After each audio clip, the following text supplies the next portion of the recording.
I'm saying this with so much disrespect that your step-grandchildren will be born offended, because at this point, it no longer makes sense to call you people stupid, because if you were truly stupid enough to say the things that you're saying and actually mean them, you wouldn't have the intelligence to operate a phone. Because it's now been 10 years.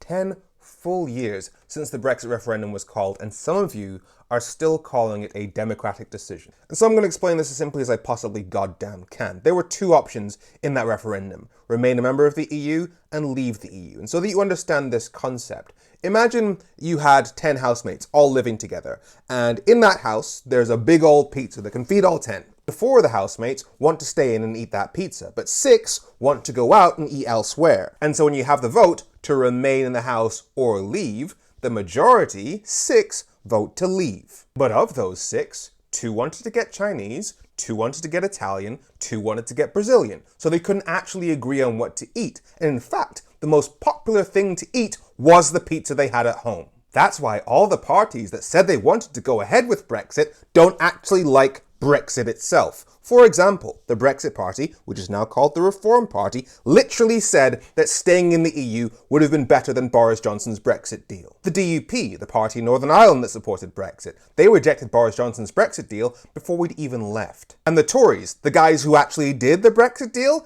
they rejected their own Brexit deal within 6 months of us leaving. Which is why the Brexit process essentially was like signing a contract that had 4 words, leave the European Union, and then 3 years later, the other side to that contract adds 1,000 pages of extra terms and conditions and says, well, you already signed. So now here we are, a decade later, with a population that desperately wants to rejoin the EU, and yet some of you champions of democracy are saying that people should not be allowed to vote. Which is why I will no longer be entertaining the idea that you people are just stupid, because you're clearly lying. Nobody's that stupid.